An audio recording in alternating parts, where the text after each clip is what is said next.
Good evening everyone, welcome to sharp tutorial. आज से फिर से हम लोग अपनी क्लास स्टार्ट करने जा रहे हैं इस 2020-25 सेशन के लिए। और बहुत ज़्यादा गैप हुए हैं इस पर्टिकुलर जो हमने चैनल बनाए हैं, कंटिन्यूटी नहीं रहा है। रीज़न भी बहुत सारे रहे हैं, लाइक कभी टाइम का फ्लक्चुएशन होना, रूटीन सेटअप नहीं होना। बट इस साल हमने ये सोचा है, एक पर्टिकुलर समय निकाला है इसके लिए, ताकि हम इसके ऊपर थोड़ा कंटिन्यू वर्क कर सकें। ठीक है, तो आज से हम लोग रीबैक कर रहे हैं, अपने सेशन को स्टार्ट करते हैं 2025 सेशन को। तो फर्स्ट टॉपिक जो हमारा 10th स्टैंडर्ड में होता है, दैट इज रियल नंबर, उससे स्टार्ट करते हैं। ठीक है, उसके बाद फिर कंटिन्यू अलग अलग टॉपिक्स पे हम लोग मूव ऑन करते रहेंगे। तो सबसे पहला टॉपिक, जो पहला चैप्टर हमारा है, वो है रियल नंबर। अब रियल नंबर में हमारे कौन कौन से टॉपिक आते हैं, रियल नंबर्स के केस में कौन कौन से सिलेबस है, क्या क्या सिलेबस है, उसको पहले बेसिकली हम देख लेते हैं। नंबर 1 पे हमें पढ़ना होता है एचसीएफ एंड एलसीएम के बारे में। ठीक है, नंबर 2 हम प्रूविंग इरेशनलिटी करते हैं, किसी भी इरेशनल नंबर्स को हम प्रूव करते हैं, जिसको प्रूविंग इरेशनलिटी कहा जाता है।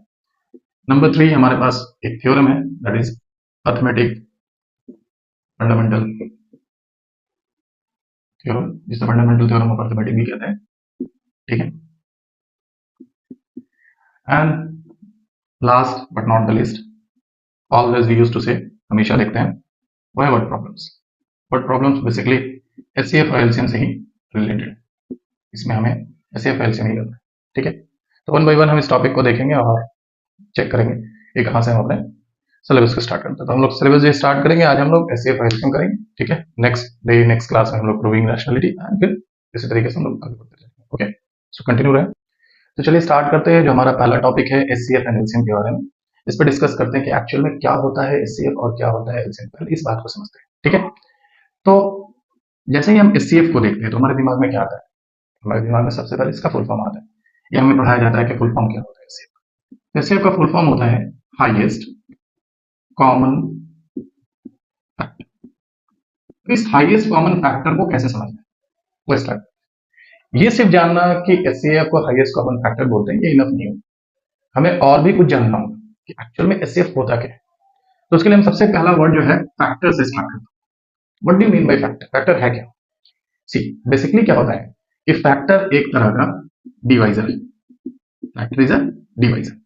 डिवाइजर क्या होता है? जो किसी को डिवाइड कर सकता है। फॉर एग्जाम्पल, कि हमने एक नंबर ले लिया 4, अब 4 को डिवाइड कौन कर सकता है? 2 कर सकता है, तो 2 को हम फैक्टर ऑफ 4 कहेंगे। इस तरीके से हमने एक नंबर ले लिया 12, 12 को कौन डिवाइड कर सकता है? 2 भी कर सकता है, 6 भी कर सकता है, ठीक है, 4 भी कर सकता है 12 को डिवाइड। इट मीन्स कि 12 का जो फैक्टर होगा वो 2 भी हो सकता है, 6 भी हो सकता है, 4 भी हो सकता है। तो ये मतलब होता है फैक्टर का। ठीक है, जो किसी को डिवाइड करेगा, मीन्स डिवाइस।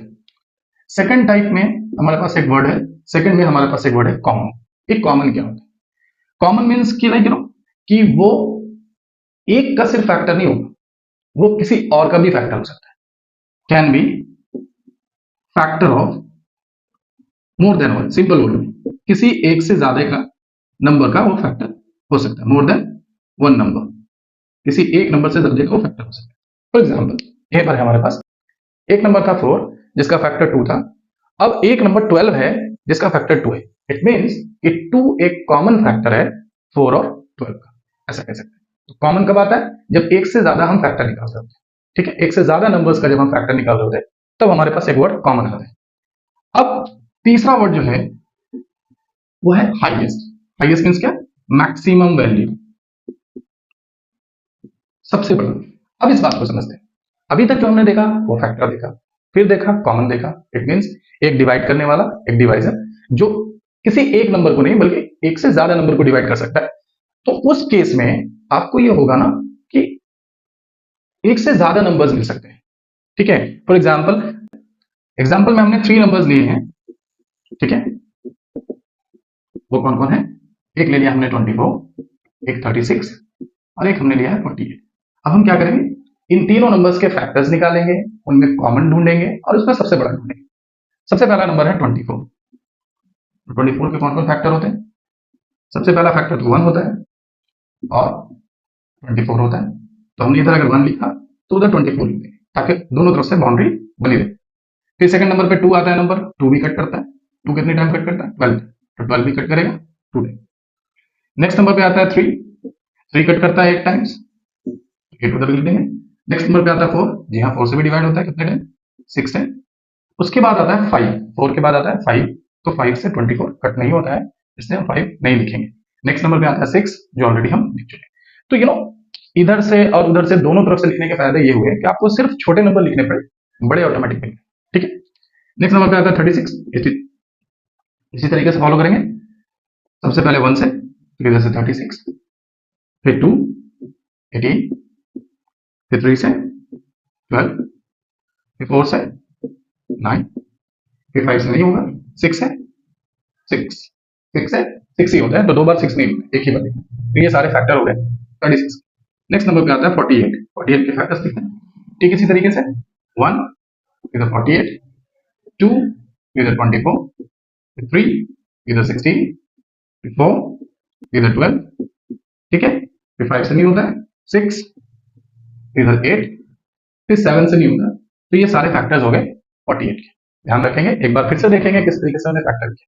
सिर्फ स्मॉलेस्ट नंबर लिखने हैं, बड़े हमें खुद ब खुद मिल जाएंगे, ये ध्यान रखना है। अब इसमें हम कॉमन ढूंढते हैं, कौन कौन से फैक्टर्स कॉमन है। आप कॉमन सर्कल भी कर सकते हैं, बट हम यहाँ अलग से लिखकर दिखा रहे हैं। तो एक कॉमन तो 1 हो गया, फिर एक कॉमन 2 हो गया, सभी में देखना है, तीनों में देखना है, सिर्फ 2 में होने से नहीं होगा, तीनों में देखना है। तो 1 है, 2 है, फिर 3 भी तीनों में है, तो 3 भी कॉमन हो जाएगा, 4 भी है, ठीक है, 6 भी है, वेरी नाइस, 8 यहाँ है बट यहाँ नहीं, सेकंड वाले में नहीं है, तो 8 नहीं लिखेंगे। फिर नेक्स्ट नंबर पे आता है 12। 12 यहाँ भी है, सब जगह 12 लिखेंगे। नेक्स्ट नंबर पे आता है 24, इसमें नहीं है बट इसमें है, तो मैंने क्या बोला, तीनों में होना चाहिए। कितने में होने चाहिए? 3 नंबर्स में होने चाहिए, तभी वो कॉमन फैक्टर कहला जाएगा, अदरवाइज नहीं। तो 18 तो सिर्फ इसी में है और किसी में नहीं है। फिर नेक्स्ट नंबर पे 36 है, 36 भी किसी में नहीं है। फिर 48 भी कॉमन नहीं है। तो हमारे जो सारे कॉमन फैक्टर्स हैं वो ये हैं, 1, 2, 3, 4, 6, 12। किनके? 24, 36 एंड 48 नंबर्स के। जो 3 नंबर हमने लिए हैं 24, 36 एंड 48, इन तीनों के ये सारे जो फैक्टर्स हैं ये कॉमन है, मींस ये सारे फैक्टर उनको डिवाइड करेंगे, तीनों को डिवाइड करेंगे। ऑब्वियसली आप चेक भी कर सकते हैं। अब इसमें हमें हाईएस्ट ढूंढना है। किसे ढूंढना है?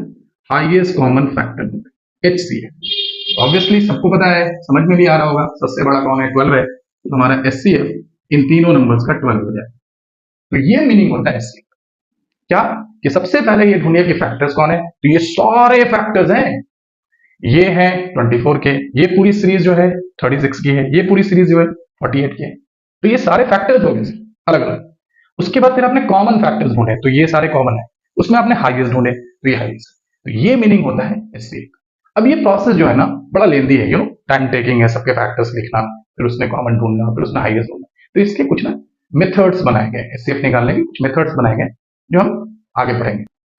सो नेक्स्ट हम बात करते हैं एलसीएम के बारे में, right. But before we talk about that, एक चीज बहुत इंपॉर्टेंट जो आपको बतानी है वो ये है कि सिर्फ और सिर्फ इस चैनल पे हम लोग 10th स्टैंडर्ड ही नहीं पढ़ेंगे, 8, 9, 7 सारे पढ़ेंगे। तो आपसे ये रिक्वेस्ट होगा ना कि आप इस चैनल को ज्यादा से ज्यादा लोगों तक फॉरवर्ड करिए, शेयर करिए, ताकि जितने भी ऐसे बच्चे हैं जिनको ये लगता है कि मैथ्स बहुत ही टफ है, उनके लिए मैं आसान बना दूं। मैं अपनी तरफ से एक पहल कर रहा हूँ, आपसे भी एक उम्मीद है कि आप भी इसको पहल करिए और जितने भी आपके सिबलिंग्स हैं उन तक पहुंचाइए। वीडियोस थोड़े से अप एंड डाउन आएंगे, बट यूजफुल कहीं ना कहीं हर चीज आपके लिए रहेगा, ठीक है। तो मैं पूरी उम्मीद रखूंगा आपसे कि आप इस चैनल को फॉरवर्ड करेंगे और जितने भी हमारे स्टूडेंट्स हैं, जितने भी हमारे छोटे जूनियर्स हैं, उन तक हम पहुंचाएंगे, ठीक है। चलिए मूव ऑन करते हैं। LCM, what is the meaning of LCM? सबसे पहले इसका स्टैंडर्ड फॉर्म, लीस्ट या लोएस्ट, बहुत सारे लोग लोएस्ट भी बोलते हैं, दोनों सही है। Common multiples, least common multiple, ठीक है। जैसे वो था हाईएस्ट कॉमन फैक्टर, वैसे ये भी है लीस्ट कॉमन मल्टीपल, अपना एक फुल फॉर्म रखते हैं। तो यहां भी हम यहां से स्टार्ट करते हैं मल्टीपल से। मल्टीपल क्या होता है? अगर सिंपल वर्ड में बात करें तो किसी भी नंबर के टेबल में आने वाले सारे मल्टीपल कहलाते हैं, ठीक है। Means numbers that are in the table of any number, किसी भी नंबर के टेबल में आने वाले सारे वो मल्टीपल कहते हैं। फॉर एग्जाम्पल, अगर मैं 4 का टेबल पढ़ रहा हूँ, 4 1 4, 4 2 times 8, 4 3 times 12, then 16, then 20, then 24, तो ये सारे जो नंबर्स है ना ये मल्टीपल है। तो ये मल्टीपल सिर्फ और सिर्फ 4 के हैं और किसी भी नंबर के नहीं। हम क्या सेकंड नंबर पे डिस्कस कर रहे हैं? कॉमन। अगेन कॉमन वर्ड आ गया। कॉमन जब भी आता है ना, तो कॉमन का मतलब हो गया कि मेरे और आपके बीच में क्या कॉमन हो सकते हैं। अगर आप कह सकते हैं कि हमारे लिए कॉमन क्या है? स्टडी। आप भी पढ़ रहे हैं और मैं भी पढ़ा रहा हूँ, तो एक कॉमन वर्ड होना चाहिए। वो कॉमन क्या है, यहाँ पे समझते हैं। जितने भी नंबर्स हमने लिए, ठीक है, एक ग्रुप ऑफ नंबर्स लिया, 2 नंबर्स का, 3 नंबर्स का, उन दोनों ग्रुप ऑफ नंबर्स में हमने टेबल बनाना शुरू किया। ठीक है, तो अगर उस टेबल में मुझे कोई कॉमन मल्टीपल्स मिलते हैं, तो उन्हें हम कॉमन मल्टीपल्स कहेंगे। सेम मल्टीपल अगर मिलेंगे तो उन्हें कॉमन कहेंगे। फॉर एग्जाम्पल हमने 4 का टेबल बनाया, ठीक है, अब 2 का बनाता हूँ। 2 का, 2 4 6 8, ठीक है, 10 12 और भी आगे बढ़ता जाएगा। तो हमें सबसे पहले कॉमन कौन मिलता है? 4, ये पहला कॉमन। दूसरा कॉमन कौन मिलता है? 8। फिर तीसरा कॉमन कौन मिलता है? 12। इसी तरीके से और भी कॉमन आएंगे। तो माय डियर चाइल्ड, पहले मल्टीपल। मल्टीपल मतलब टेबल ऑफ अ नंबर। तो हमारे पास अगर एक से ज्यादा नंबर है, तो हम सारे नंबर्स का टेबल लिखेंगे, और टेबल में हमें मल्टीपल ढूंढना है। कौन से? कॉमन वाले की कौन कौन मल्टीपल उसमें सेम जैसे दिख रहे हैं, एक ही मल्टीपल दिख रहे हैं। जैसे 4 के टेबल में और 2 के टेबल में मुझे कौन कौन दिख रहा है? 4 दिख रहा है, 8 दिख रहा है, 12। 6 इसमें है बट इसमें नहीं है। 8 10 इसमें है 2 के टेबल में, बट इसमें नहीं, कॉमन नहीं है। ठीक उसी तरीके से क्या होगा? 16 फिर कॉमन आएगा इसके पास। नेक्स्ट नंबर पे इसका कौन होगा? 14 होगा, एंड देन 16, तो 16 कॉमन हो जाएगा। ठीक है, तो इस मीन्स कि हमें इसके सारे नंबर कॉमन इसमें मिल रहे हैं, बट इसके सारे नंबर इसमें कॉमन नहीं मिल रहे, मतलब सेम होने चाहिए, तभी हम उसको कॉमन कहेंगे।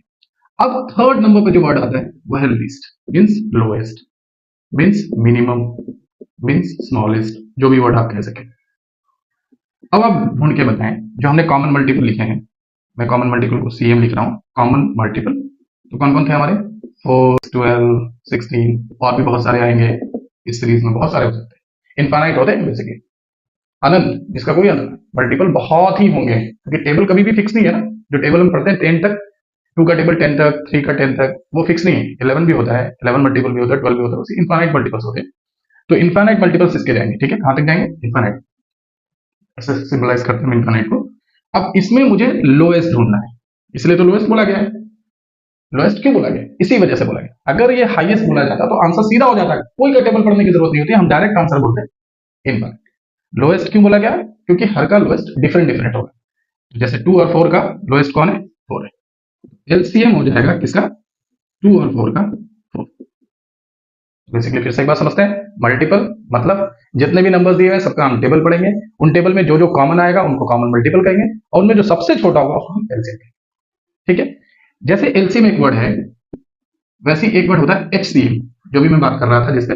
एचसीएम का मतलब क्या हो गया? Highest common multiple. तो हाईएस्ट कॉमन मल्टीपल, सबसे बड़ा में कॉमन मल्टीपल। तो सबसे बड़ा में कॉमन मल्टीपल कौन होता है? इनफाइनाइट। याद रखना, ये फिक्स है, इनफाइनाइट। इसका आंसर वैरी करेगा, हर क्वेश्चन में इसका आंसर वैरी करेगा, इसलिए हम हर क्वेश्चन का एलसीएम निकालते हैं। ठीक है, इसी तरीके से मैं एक बात और बताना चाहूंगा। जैसे हमारे लिए अभी लास्ट में था एचसीएफ, एचसीएफ अलग अलग आ रहा था, उसी तरीके से उसका दूसरा वर्ड होता है एलसीएफ, लोएस्ट कॉमन फैक्टर।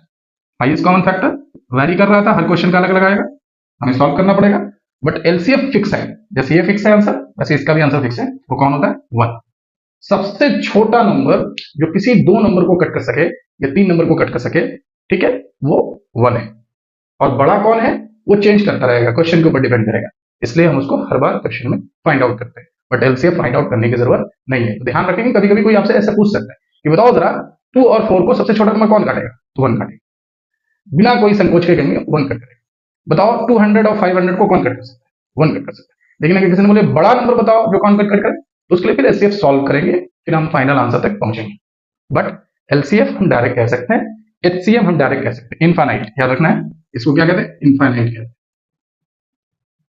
ठीक है, तो ये सारी थ्योरी हो गई एलसीएम और एचसीएफ पे। तो जैसा भी मैं बात कर रहा था, टेबल पढ़ना थोड़ा मुश्किल है कि अभी तो छोटे छोटे नंबर हमने लिए, 2 और 4 लिया, आपको कोई नंबर दे देगा 182, फिर 264, ऐसे भी नंबर्स दे सकते हैं, बड़े बड़े नंबर्स भी दे सकते हैं, तो उनका टेबल पढ़ना मुश्किल है।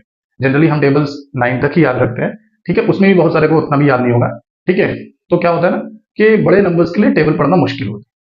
ठीक है, और लास्ट भी प्रोसेस हमने देखा एचसीएफ में भी, हमने बताया कि थोड़ा लेंदी प्रोसेस है, सारे फैक्टर्स लिखना। तो इसी वजह से एचसीएफ और एलसीएम जो है, इनके डेफिनेशन के अनुसार, मीनिंग के अनुसार नहीं निकाले जाते हैं, इनके मेथड्स डिफाइन किए गए। तो हम नेक्स्ट क्लास में अभी नेक्स्ट स्लाइड में हम लोग यही पढ़ेंगे कि क्या क्या मेथड्स है एचसीएफ एलसीएम निकालने के। ठीक है, स्टे ट्यून्ड।